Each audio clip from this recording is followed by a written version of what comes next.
estamos viviendo. Y para eso le ruego que abra su Biblia en segundo libro de Crónicas, capítulo 24, verso 2.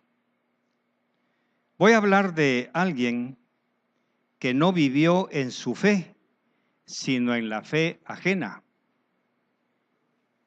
Pero la palabra dice en el nombre del Padre, del Hijo y del Espíritu Santo: e hizo Joás lo recto ante los ojos del Señor todos los días de Joiada el sacerdote. Lo voy a repetir. E hizo Joás lo recto ante los ojos del Señor todos los días de Joiada el sacerdote. Espíritu Santo, una vez más, sé Señor de esta congregación, sé Señor de cada familia, de cada hogar aquí representado. Muestra tu señorío, tu reinado en nuestros corazones. Gracias por enviarnos el avivamiento para que mantengamos nuestra vida, Señor, transparente delante de ti. No perfectos, pero sí viviendo en la santidad que tú nos pides.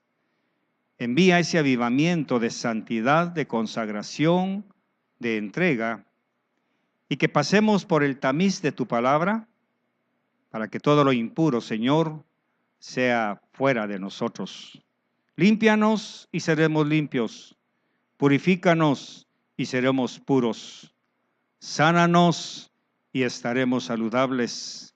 Prospéranos y no pediremos limosna. Gracias en el nombre de Jesús. Amén. Muchas veces nosotros, mis amados, nos engañamos porque vivir en la fe tiene varios tropiezos o varios problemas que no son en sí de la fe, sino de nosotros. Lógicamente, nosotros hemos crecido en un ambiente, voy a decirlo de esta manera, aséptico a las cosas del mundo, porque vivimos en la burbuja de la iglesia, nos movemos en medio de la compasión de la iglesia, vivimos prácticamente en donde se deben practicar los valores humanos, los valores cristianos y los valores espirituales. La Biblia tiene ordenanzas, muchas de ellas dirigidas a ayudar al prójimo, a sostener al huérfano, a la viuda, al necesitado. Y entonces hay un concepto que se llama el collar de la palabra. El collar de la palabra significa hacer una concatenación de versos que hablen del mismo tema. Y entonces ese collar nos va rodeando a todos y va llegando un momento en que nos metemos, por así decirlo, en ese collar de los versos que hablan de la compasión y la misericordia que la iglesia debe vivir. Muchos nos metemos ahí y estamos rodeados por esas ordenanzas que el Señor da para su pueblo. El problema es que al meternos ahí, empezamos a depender de la compasión y la misericordia de los demás. ¿Me estoy explicando?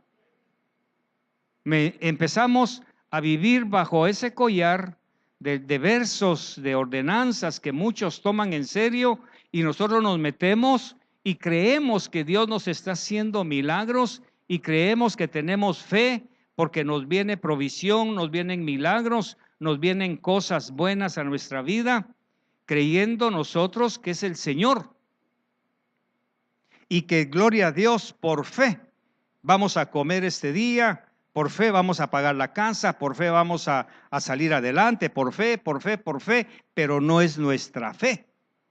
Es la fe de los que están viviendo la palabra.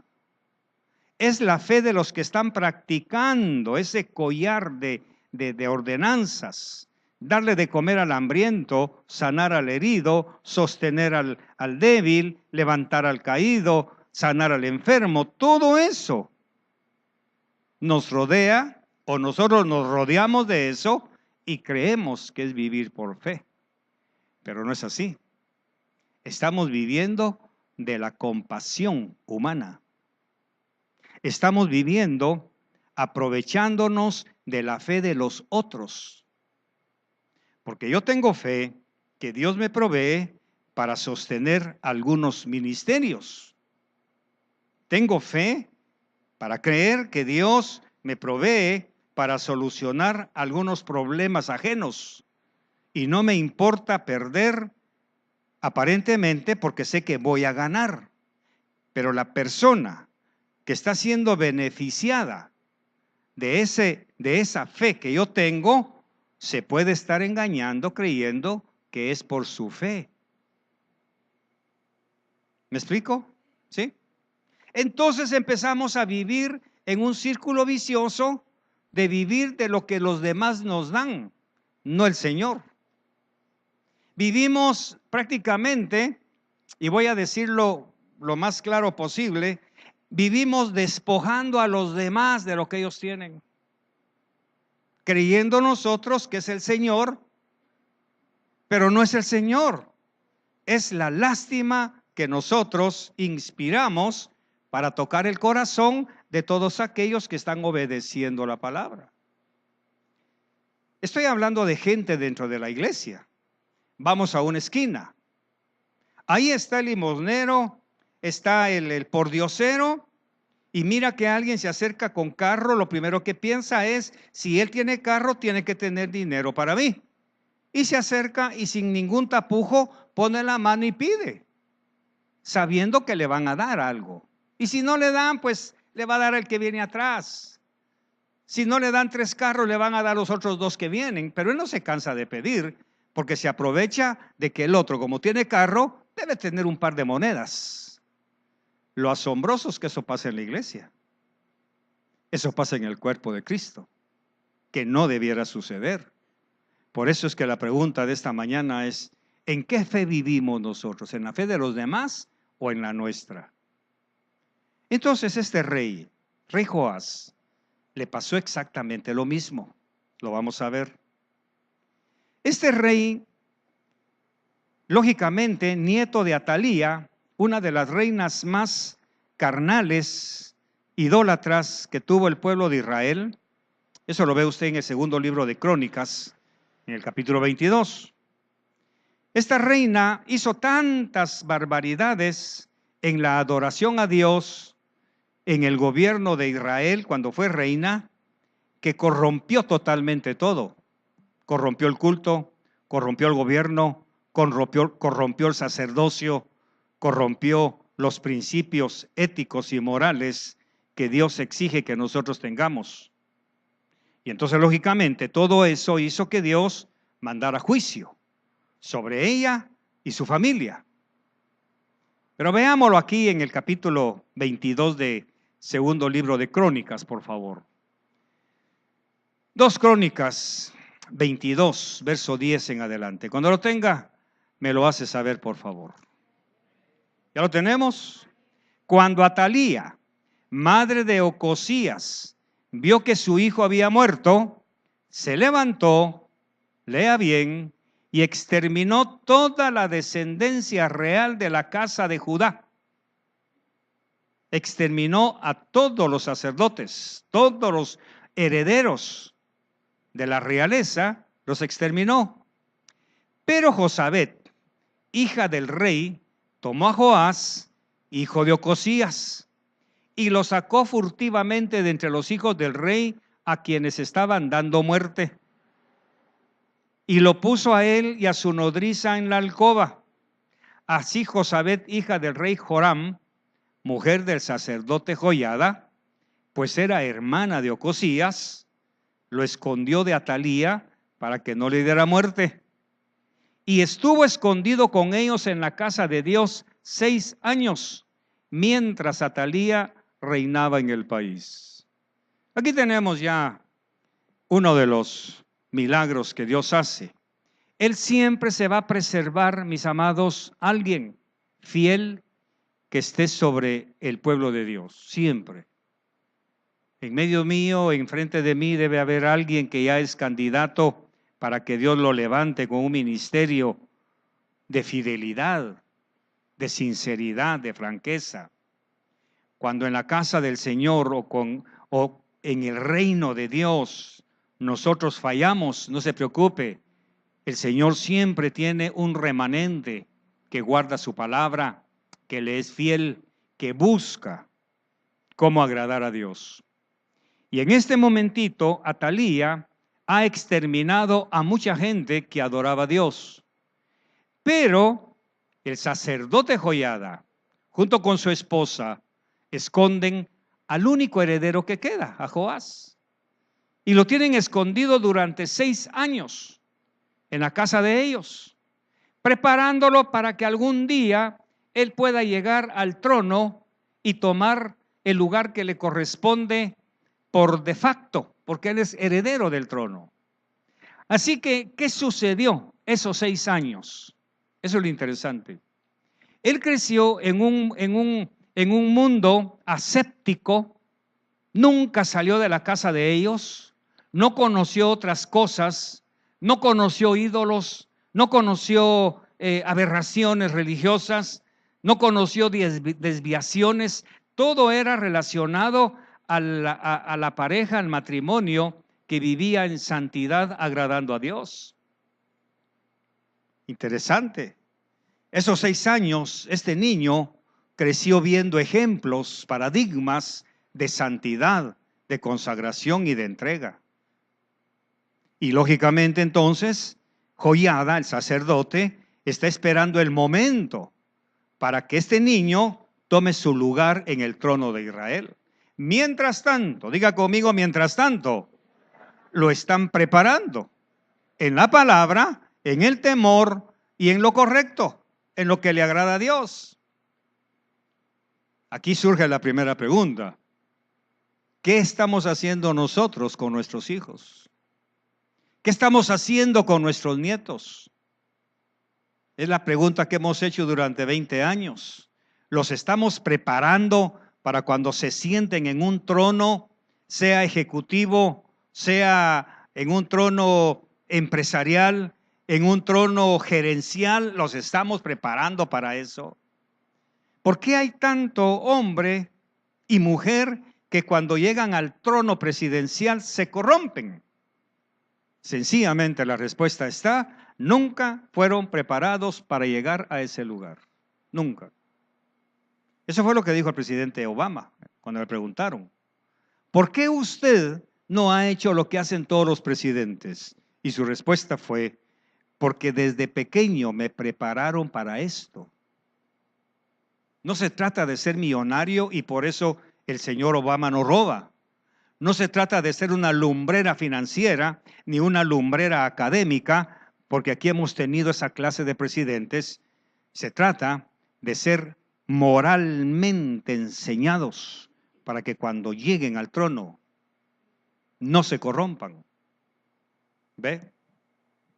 El problema es que en ese ínterin podemos estar causando cierto problema, porque este niño nunca salió al mundo. No le permitieron ir bajo supervisión. Te voy a llevar a este lugar para que veas lo putrefacto que es el mundo y que en medio de esto tú puedas permanecer fiel a Dios. Eso fue lo que hicieron con Juan el Bautista.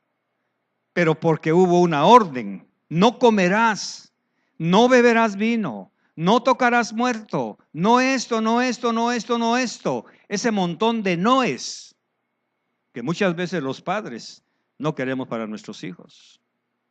Queremos que sean, que gocen de cierta libertad, porque hermano, a mí me prohibieron todo. Pero yo le pregunto: ¿es usted asesino? ¿Es usted ladrón? ¿Ha estado en Mariona? ¿Ha estado en los juzgados? No, quiere decir que esos noes le ayudaron en algo. Pero ahora que somos cristianos queremos ser más buenos que Dios, y porque la psicología del mundo, porque la filosofía del mundo nos dice que es malo tanto noes para los niños. Déjenlo, que disfruten su juventud. No, señor. Usted disfrutó su juventud y aunque no es un asesino, ni un violador, ni un secuestrador, hizo cosas negativas. Pero no está en la cárcel. Pero ¿por qué nuestros hijos o nuestros descendientes se enfrían tanto, porque muchas veces nosotros hacemos lo que hizo Joiada con Joás, lo aisló totalmente de la realidad del mundo. Veamos qué pasó. Mientras este niño crecía, disfrutó del amor y las enseñanzas de quienes lo cuidaban, porque cuando tenía solamente 7 años, lo coronaron rey secretamente y su abuela, Atalía, fue derrocada. Ahí está, eso está en el segundo libro de Crónicas 20. Veámoslo, segundo libro de Crónicas 23, verso 12. 2 Crónicas 23, verso 12. ¿Cuál dije? Segundo libro de Crónicas, capítulo 23, verso 12, ¿verdad? ¿Ya lo tiene? Leámoslo, por favor. Verso 12. Al oír Atalía el estruendo del pueblo que corría y alababa al rey, que es a Joás, se llegó al pueblo en la casa del Señor y miró, y he aquí el rey estaba de pie junto a su columna a la entrada, y los capitanes y los trompetas estaban junto al rey, y todo el pueblo del país se regocijaba y tocaba trompetas, y los cantores con sus instrumentos de música dirigían la alabanza. Entonces Atalía, que es abuela de ese rey, rasgó sus vestidos y gritó: traición, traición. Pero el sacerdote Joiada sacó a los capitanes de centenas que estaban al mando del ejército y les dijo: sacadla de entre las filas, y al que la siga matadlo a espada, porque el sacerdote había dicho: no la matéis en la casa del Señor. Y le echaron mano, y cuando ella llegó a la entrada de la puerta de los caballos de la casa del rey, ahí la mataron. Así que cuando la abuela mira que su nieto Joás es coronado rey, alega traición, no quiere que la quiten del trono. Bueno, ahora veamos, olvidémonos ya de Atalía y examinemos un poquito con lupa la vida de este rey. El joven rey Joás tenía a su lado un sabio consejero, su propio tío, que era el sacerdote Joiada. Joás fue uno de los pocos reyes buenos de Judá, y mientras su tío estuvo vivo, obedeció al Señor haciendo lo correcto. Sin embargo, en cuanto su tío no estuvo más para enseñarle y guiarlo con el ejemplo, Joás se alejó de Dios y su vida terminó mal. Veámoslo en el segundo libro de Crónicas, capítulo 24. Y aquí está el epitafio de este muchacho. ¿Qué pasó? Y luego examinamos sacamos la enseñanza. ¿Ya tiene segundo Crónicas 24? Verso 15 en adelante. Envejeció Joiada y a una edad muy avanzada murió. Tenía 130 años cuando murió. Pero después de la muerte, y lo sepultaron en la ciudad de David con los reyes, porque había hecho bien en Israel y a Dios y a su templo. Pero después de la muerte de Joiada vinieron los oficiales de Judá y se inclinaron ante el rey, o sea, ante Joás, y el rey los escuchó. ¿Y qué pasó? Siga. Y abandonaron la casa del Señor, el Dios de sus padres. ¿Qué pasó? Y sirvieron a las aceras y a los ídolos. Entonces vino la ira de Dios sobre Judá y Jerusalén. ¿A causa de qué? De esta culpa suya, la del rey. No obstante, Él les envió profetas para hacerlos volver al Señor. Y aunque estos dieron testimonio contra ellos, ¿qué pasó? No escucharon. Aquí tenemos el tremendo problema de una sobreprotección.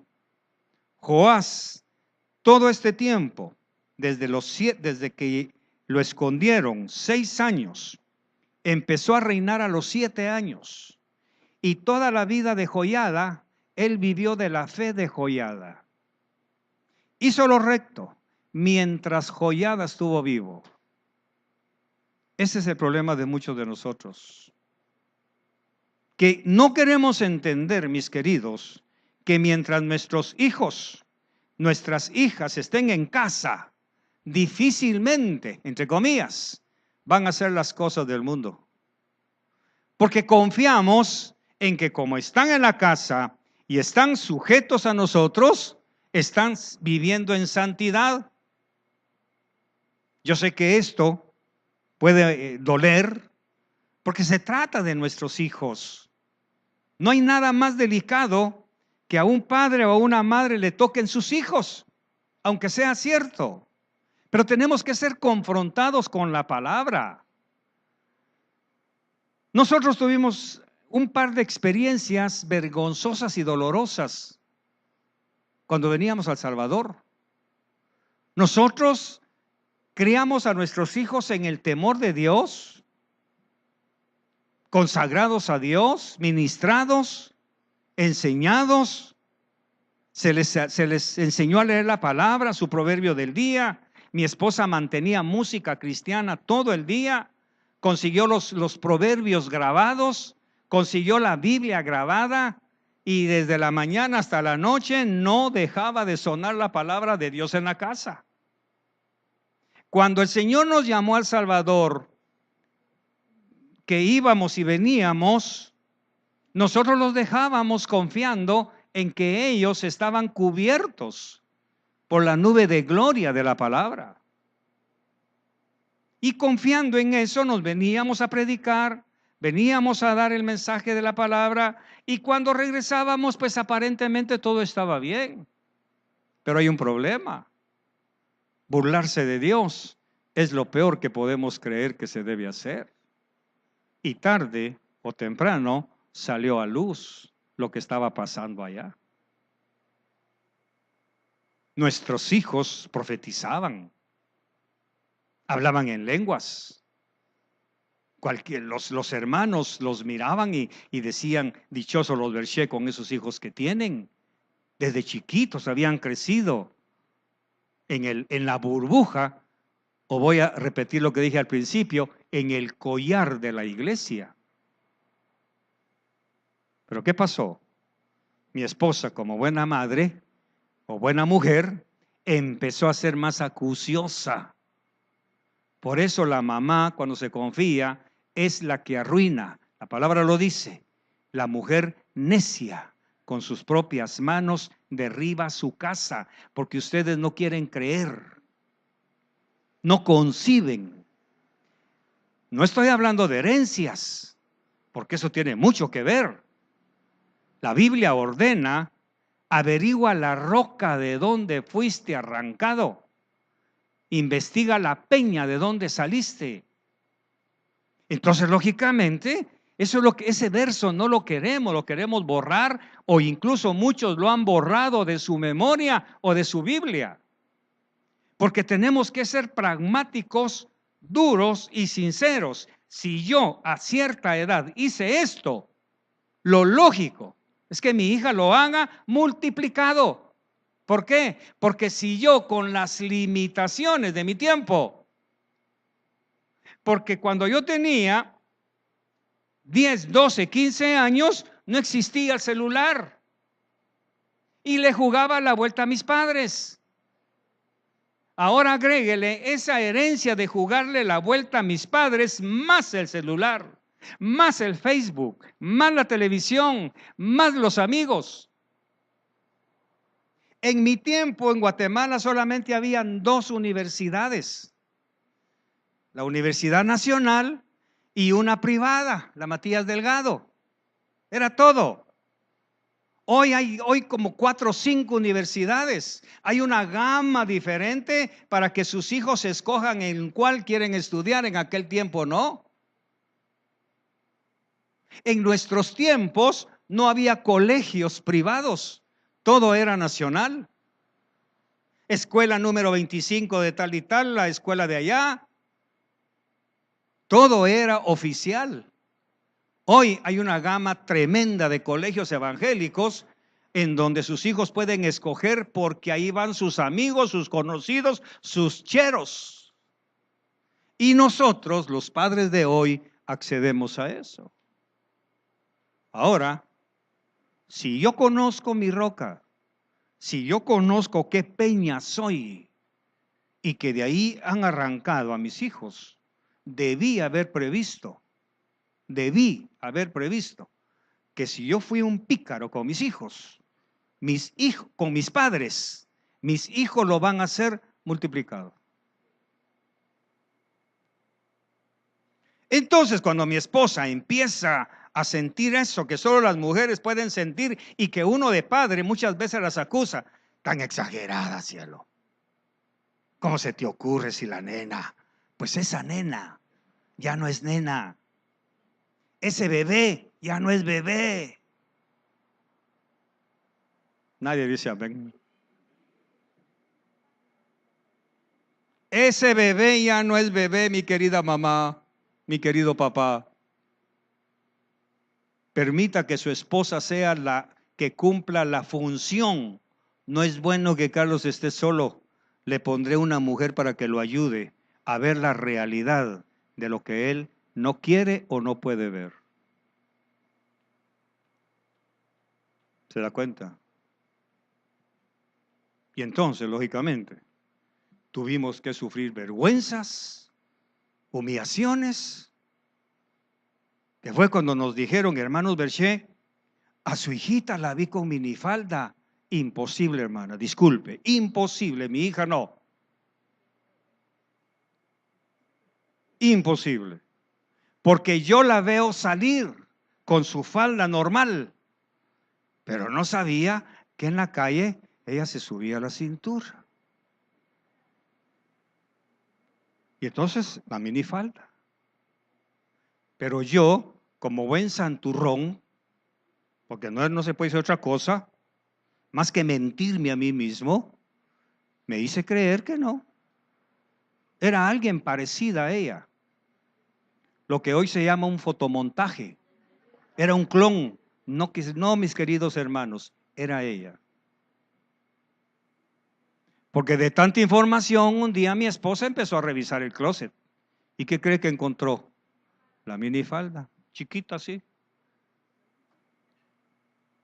Encontró una carterita de fósforos, aquí no sé si usaron eso, unas carteritas de fósforos que se doblaban en dos, en Guatemala se usan todavía, de un hotel, de una ciudad a 45 kilómetros de la casa.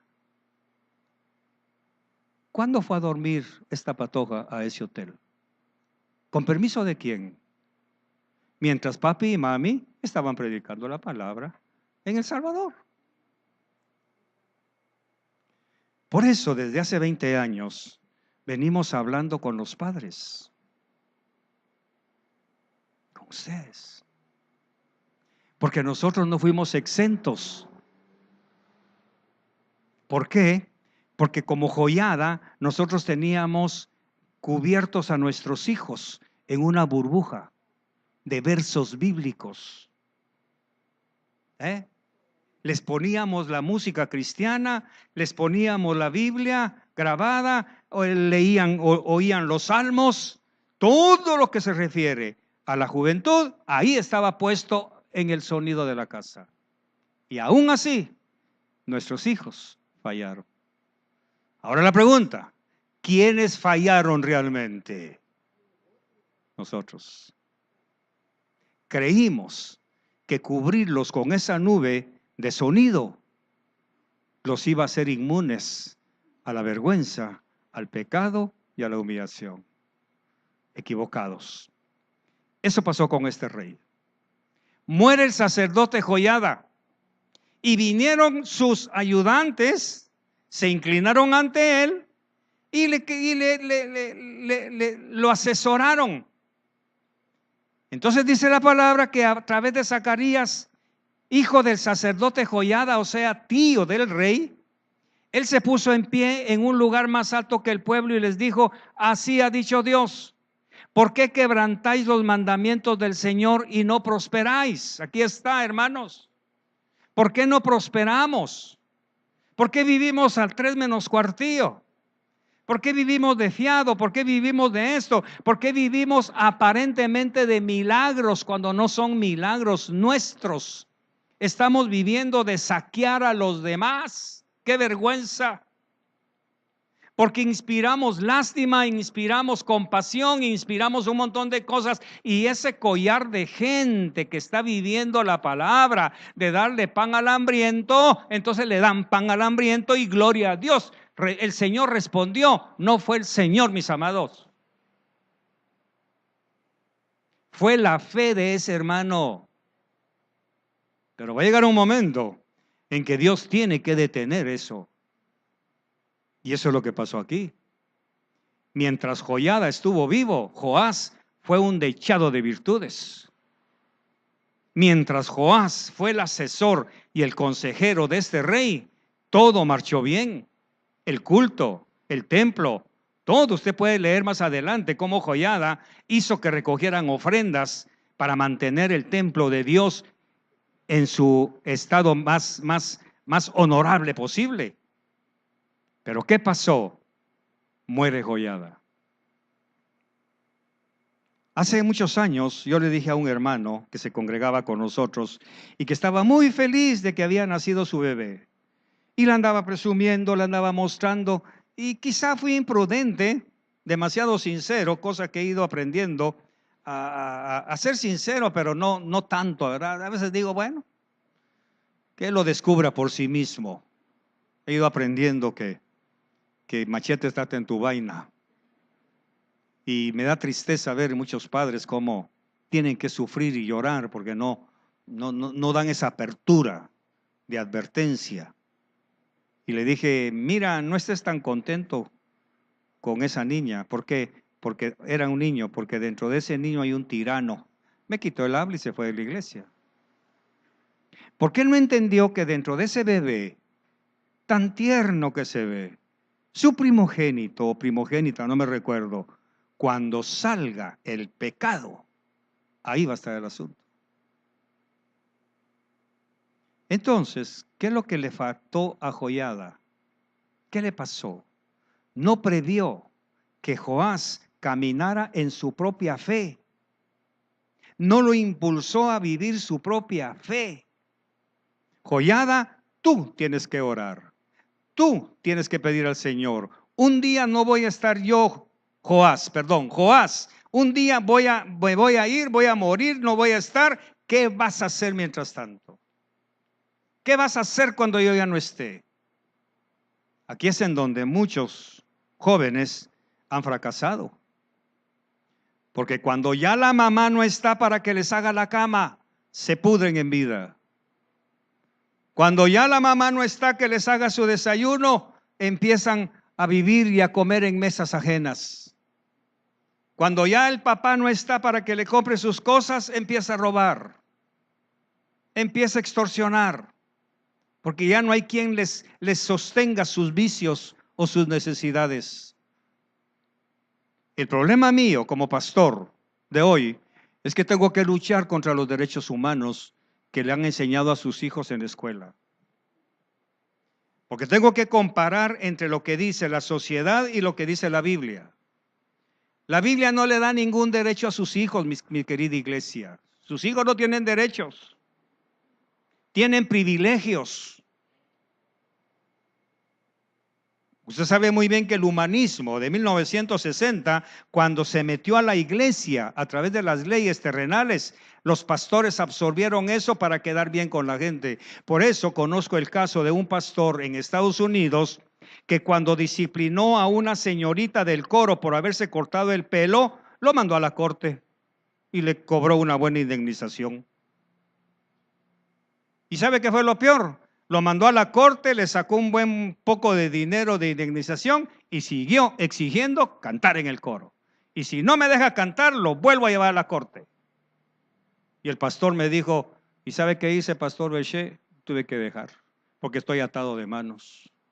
Antes de que la ley me ate de manos, les advierto, porque va a llegar un momento en que a nosotros los pastores nos van a obligar, no toquen a los niños. Si hasta ahorita, bendito Dios, que el Señor ha mantenido su palabra protegida. Pero ya muchos países han obligado, por ejemplo, ahorita yo no debo mencionar religiones. Está prohibido por la Constitución, por la ley. Me pueden acusar y hasta meter preso de difamación por tocar otras congregaciones. Entonces tengo que hablar de otra iglesia, de alguna congregación, de algún lugar, sin decir nombres. Pero ¿qué va a pasar cuando la ley me obligue como pastor a bendecir homosexuales o lesbianas? ¿Qué va a pasar? Yo espero que cuando eso suceda yo ya no esté aquí y el siguiente pastor sea el que lleve la batuta, yo no. ¿Pero qué va a pasar? Porque ya casi todos los estados de Estados Unidos han aprobado el matrimonio gay. Y aquí está engavetado eso, esperando que uno de ellos exija. Bueno, ya tenemos una valla por ahí, por Office Depot, ahí se mira. Los derechos de los LGBT, todo un montón de siglas, que solamente el que conoce lo que significa eso sabe de lo que estamos hablando. Ya están exigiendo que se les dé trabajo en las oficinas del gobierno para que entren. ¿Qué va a suceder cuando esa ley venga? Si yo no estoy preparado, si no los enseño bien a ustedes, el próximo pastor va a tener que aceptar eso aquí. Que para mí ya no va a ser problema, primero Dios. Entonces el Señor le manda a decir a Joás: ¿por qué quebrantáis los mandamientos del Señor y no prosperáis? Por haber abandonado al Señor, Él también os ha abandonado.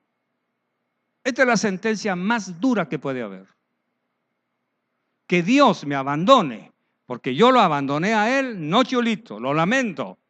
Pero mejor doy su palabra tal como está, porque yo no puedo jugármelas, como se dice, de que Dios me abandone por poner el dedo en una línea.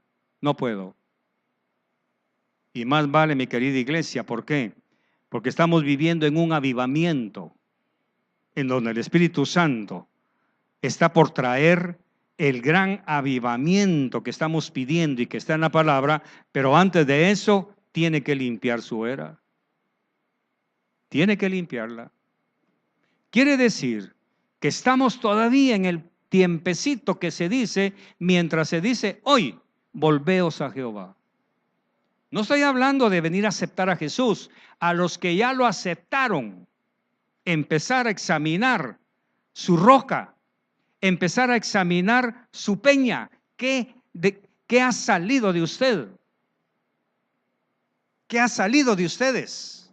Por eso tanto problema con sus hijos, porque no quieren entender que ese niño salió de su vientre. Y el Señor me daba para los hombres una figura muy bonita, porque la mujer es nuestro reflejo. ¿Por qué la mujer refleja mi interior? Porque supuestamente mi esposa es hecha de otra masa, es hecha de otra cuna. Sí, es cierto, pero en los anales cristianos, en los planes de Dios, hay algo que se llama preeminencia de Dios. Él sabe dónde está la mujer que iba a salir de mi costado y que en su kairos me la iba a poner enfrente, me iba a identificar e iba yo a repetir las mismas palabras de Adán. Esta es hueso de mis huesos. Ahora bien, ¿cómo concebir eso? Le decía yo a los hombres un lunes. Y le pregunté al Señor, ¿qué parábola puedo usar para enseñar esto? Y me dijo, consíguete una taza de café con leche. Una taza de café con leche. Ponla en el púlpito. Agarra un pan francés o de manteca, dulce, lo que tú quieras. Remójalo ahí unos segundos y sácalo. ¿Qué pasó llevando el pan? ¿Qué tiene ahora el pan?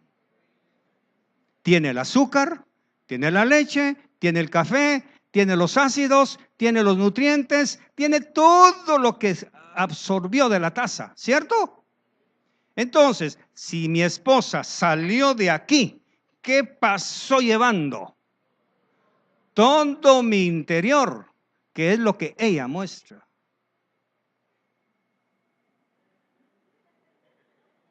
Entonces, un gruñón por dentro. Termine la frase. Un mandón por dentro. Un militarote por dentro. ¿Ah? Estoy usando mi lenguaje. Un mandón por dentro. ¿Qué tengo enfrente? Ahora vengo yo y rechazo. ¿Pero qué tanto me manda? ¿Pero qué tanto me exige? Sencillo, fue el pan que salió arrastrando lo que yo tengo por dentro. Entonces concluimos con lo que el pastor Vlade nos enseñó hace años. Carlitos, es tu espejo, mi querido. Dios te la puso para que te veas. Eso es tuyo, no de ella. No arregles a María Elena, arréglate vos. Dele un aplauso a Jesús.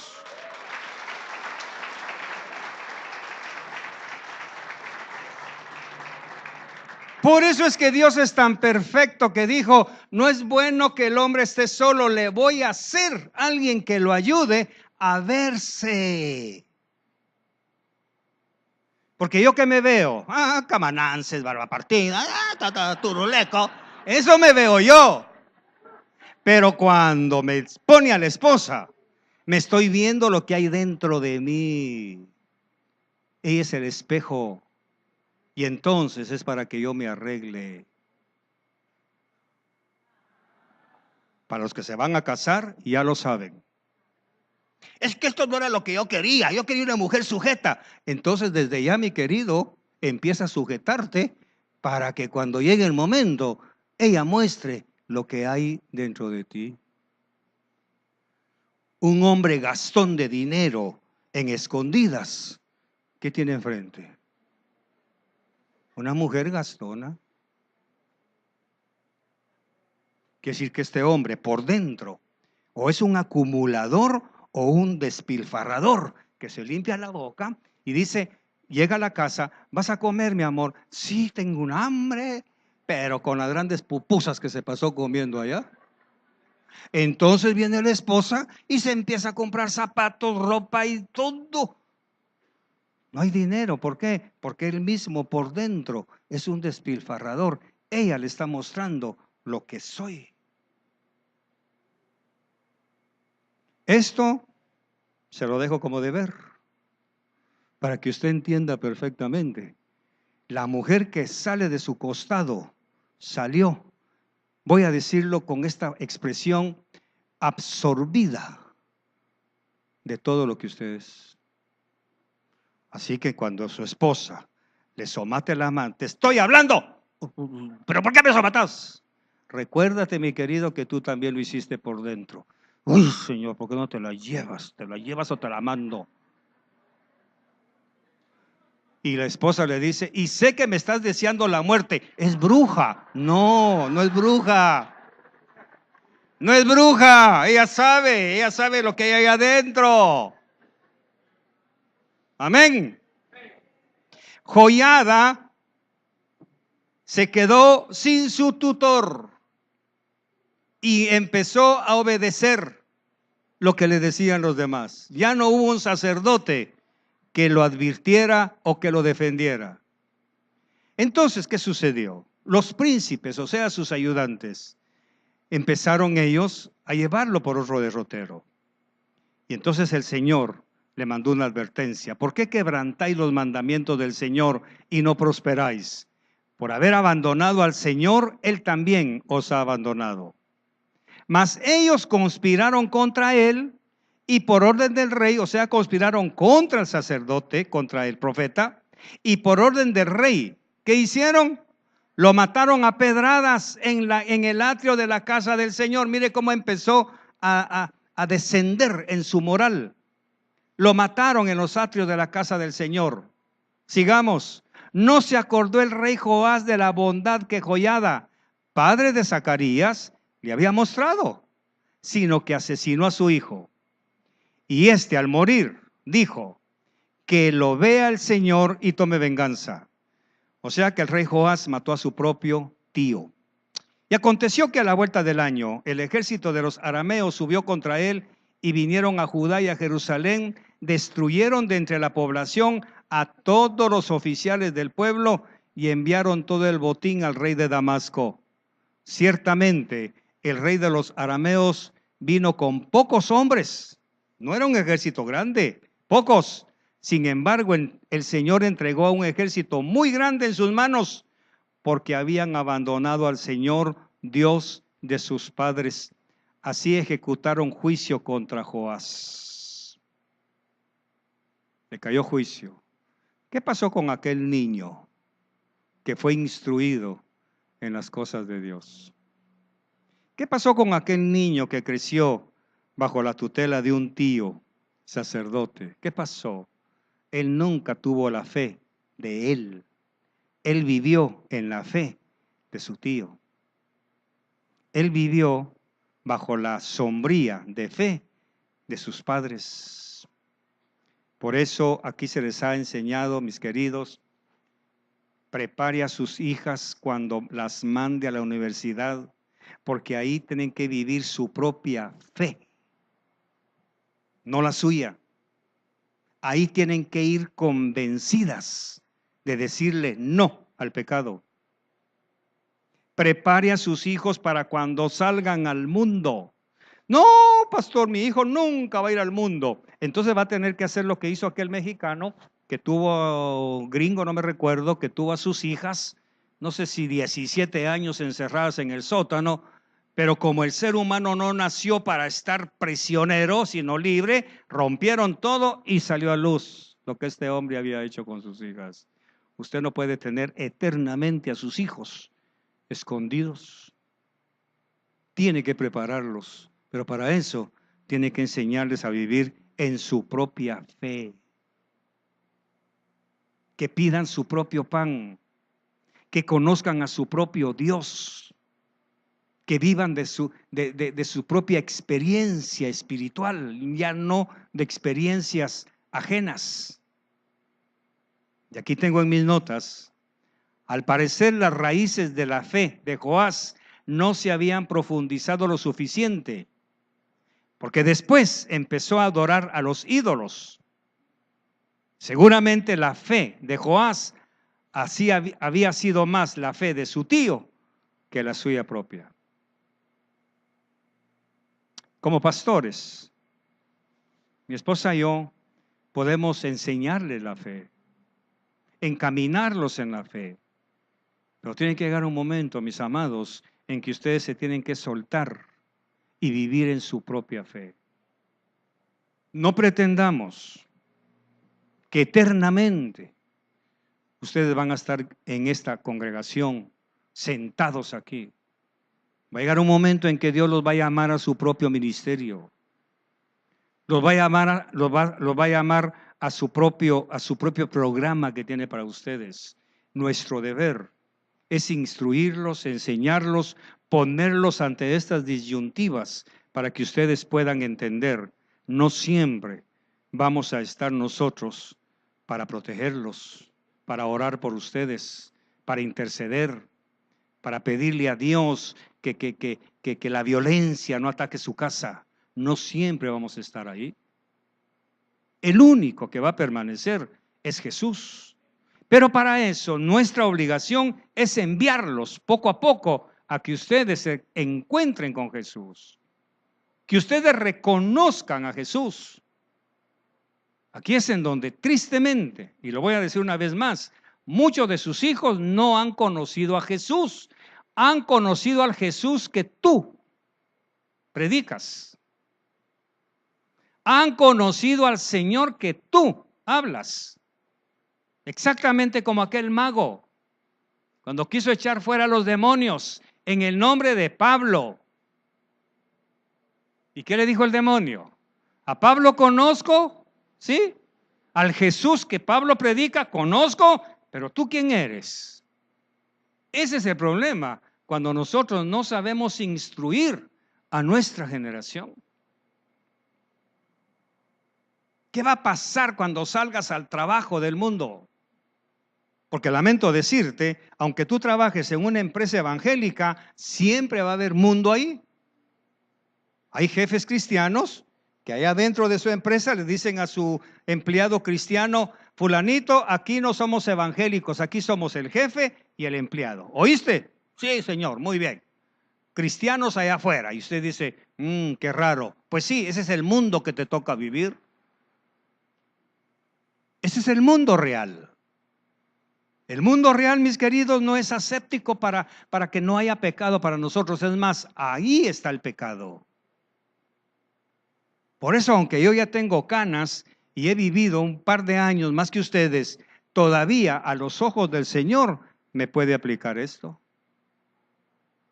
Por eso, aunque yo tengo mi pastor, tengo mi sacerdote, tengo alguien que me ministra, alguien a quien le diezmo, alguien que me aconseja, alguien a quien puedo pedirle un consejo, Él no es el Dios a quien yo debo conocer.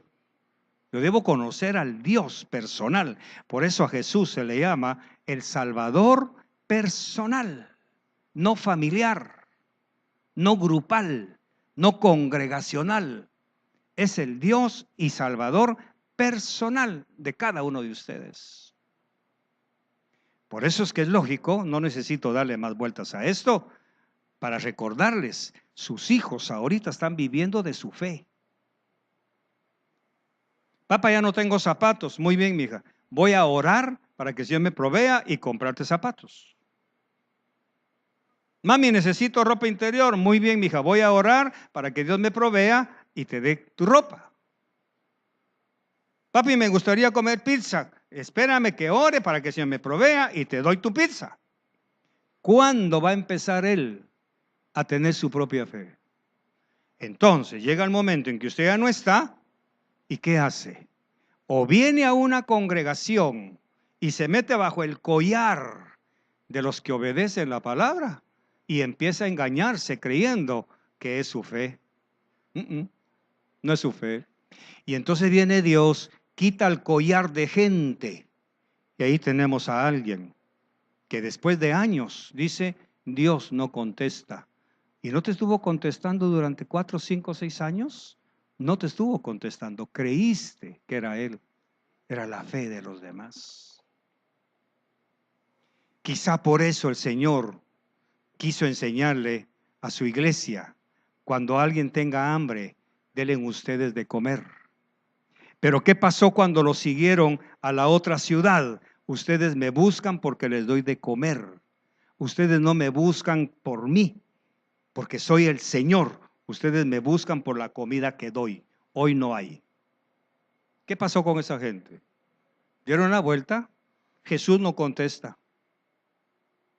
Porque allá, en la multiplicación de los panes, estaban dependiendo de la fe de Jesús. Padre, te doy gracias.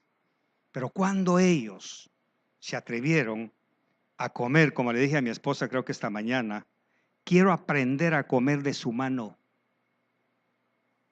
Quiero aprender a vivir de su mesa. Yo quiero hacerlo. Porque todavía, a pesar de que vivo por fe, todavía creo que dependo de algunas cosas. Y ya no quiero eso. Quiero aprender a vivir de su mano totalmente. A saber que cuando le pido algo, viene de Él y no de mis artimañas. Si me permiten la expresión. ¿En qué fe ha vivido usted entonces? ¿En la fe de sus padres? Y no hablo solamente de los jóvenes, es lógico. Ellos viven de la fe de los padres. ¿Sus nietos viven en la fe de ellos o en la suya, abuela? En la fe suya. Señor, el nieto ya creció, envíame para comprarle su triciclo. Y miren el milagro que te hizo Dios. Y entonces empiezan, ay, Dios me lo mandó, Dios me lo mandó. ¿Tiene fe ese niño? No, porque se lo mandó a través de la fe de la abuela. Cuando ya la abuela no esté y él esté orando por un carro, ahí va a estar el problema. Que ya no está la abuela para que tenga la fe de mandarle su carro. Ese es el problema que la iglesia enfrenta y no se atreve a confrontar con nosotros mismos. ¿Quieres estudiar este año? Sí. Órale al Señor. Órale a Dios. Baja tu milagro. Baja tu propio milagro. La única persona, y lo digo con autoridad bíblica, la única persona que en algún momento depende de otra persona es su esposa. Porque ella lo que necesita es, como sacerdote, que usted le diga: yo te apoyo en tu petición. Pero tú misma, mi tesoro, tienes que tener tu propio Dios.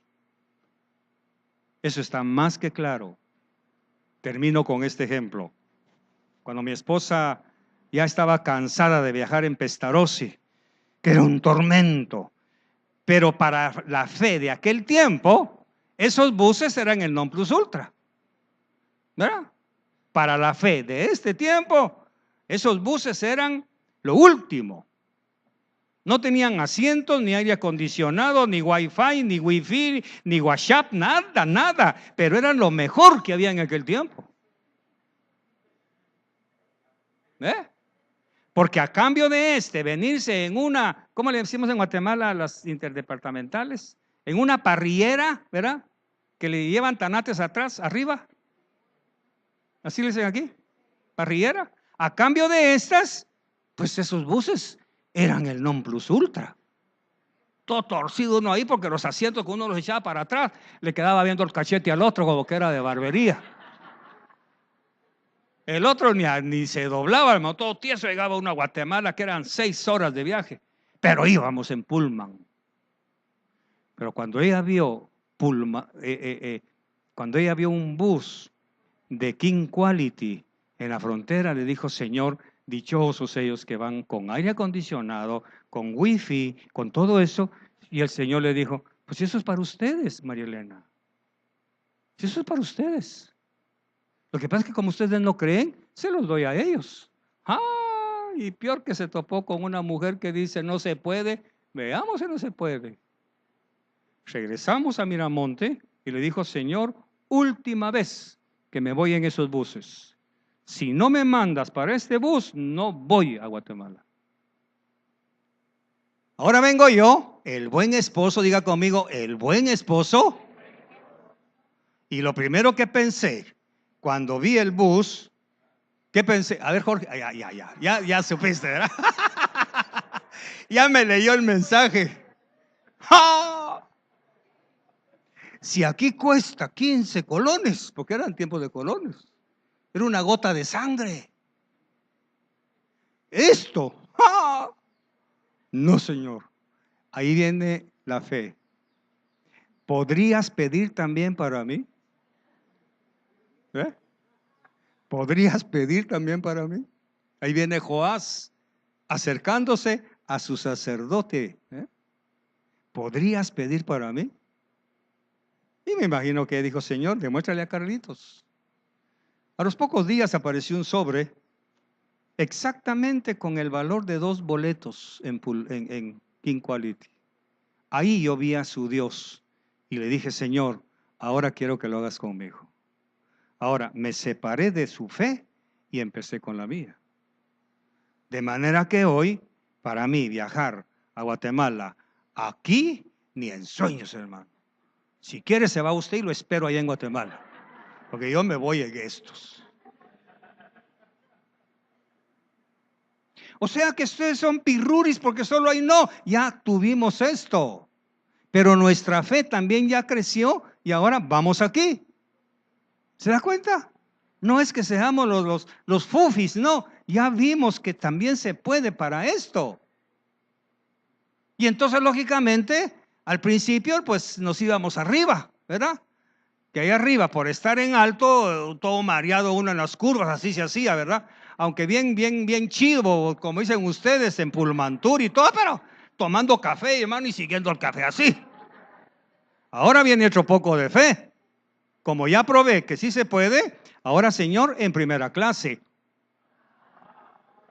Ahora sí. Donde van solo 12 personas sin niños. ¡Ay!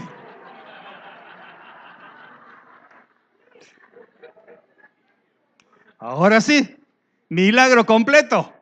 Pero el Dios de quién actuó, el de María Elena y el mío.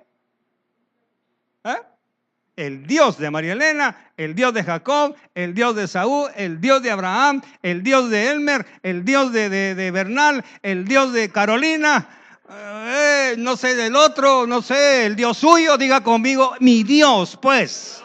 Mi Dios, pues, suplirá todo lo que me falte según sus riquezas en gloria. Pero ¿quién lo va a suplir? Mi Dios, mi Dios, mi Dios. Aleluya, Rey. Más alto, más gloria y más honor. Aleluya. Así es como el Señor nos ha manejado. ¿Ve? Es su Dios y mi Dios. Es el mismo, pero los niveles cambian. Entonces, lógicamente, yo voy, si me permite la expresión, yo voy atrasito de la fe de mi esposa. Porque en materia de fe, es la fe personal. Yo me puedo colgar de su fe, le puedo pedir ayuda. Pero cuando el Señor ya me manda mi milagro, entonces me dice, vaya Carlitos, ahora te toca a ti. Y quiero que le diga algo, todavía tengo problemas con mi fe, porque soy demasiado racional. Yo hago números, calculo, esto y lo otro, sí, 2 más 2 son 7, no son 7, son 8, tampoco, no me sale, no me cuadra, mejor Señor, cielo, ayúdame a orar, ayúdame a orar. Sin vergüenza, sin pena, Jorge. Tu esposa tiene fe para las cosas que realmente interesen. Ya no hay leche.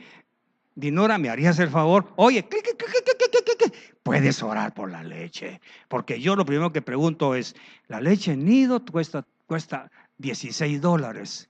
La otra cuesta 8. Yo voy a comprar de 2. Mano, bodoques de leche. Como que es cal. O no, a ver qué hombres me acompañan en esa triste, gracias allá, gracias aquí. Nosotros empezamos a calcular. Si la libra de zanahoria cuesta 20, mire, ¿y las hojas cuánto me las dan? Eso hacemos nosotros. Ustedes no. Son maravillosas. Pero para otras cosas ustedes no tienen fe. Ahí es en donde entramos nosotros. Así es como Dios quiere ser el Dios de María Elena, el Dios de Carlos y el Dios de sus hijos.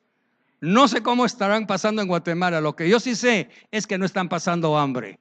Porque después de todas las vueltas, y como decimos en Guatemala, de todos los colazos que se han dado en el mundial, sé que Dios ha respondido por ellos. ¿Pero por qué? Porque tenemos que vivir en nuestra fe. Y el justo en su fe vivirá. El justo en su propia fe vivirá. Muy bien. ¿En la fe de quién estamos viviendo, hermanos? Yo creo que el avivamiento que viene o que está viniendo implica volvernos a Dios. Ya no vivir de la fe de los otros, sino en mi propia fe. Y para eso se necesita ser sincero, pragmático, duro y reconocer. Estoy viviendo de la fe de mi suegro. No, Señor. Estoy viviendo de la fe del gobierno. Tampoco. Estoy viviendo de la fe de los hermanos. Tampoco. Tengo que descubrir a mi propio Dios que me dé mi propia fe. Amén. Porque es bonito, mis queridos jovencitos, casarse. Es bonito. Pero la fe de quién va a funcionar ahí. ¿Quién va a pagar la fiesta? ¿Quién va a pagar la música? ¿Quién va a pagar esto? ¿Quién va a pagar lo otro? No pueden decir, Dios proveyó. Lo va a proveer cuando ya casados estén con la mesa. Y tú, mi querida hermana, abra la refri y solo hay una botella de agua. ¿Y ahora qué vas a hacer? ¿Vas a llamar al primo de Estados Unidos? ¿Vas a llamar a la prima de allá para que te mande? Ahí tiene que entrar tu propio Dios con tu propia fe. Y cuando te llegue el recibo de la casa, mi querido Canchito, no vas a ir con el primo, mira vos, no te sobró algo de la boda, nada, mano. Ahí es tu Dios, Jorgito amado. Ahí es tu propio Dios, tu propia fe. Porque la fiesta no es tu fe, eso es de todos. Yo pongo la música, mijo, yo tengo la bachata lista para la fiesta. Es de él. ¿Tenés zapatos? No, yo te pongo los zapatos. Son de él. ¿Sí o no? Si cuando yo me casé, iba sin ni un centavo, sin ni un centavo. Como todos los hombres llegamos, ¿verdad? Si me hubieran puesto de cabeza, hermano, solo el ticket de la camioneta hubiera salido de la bolsa.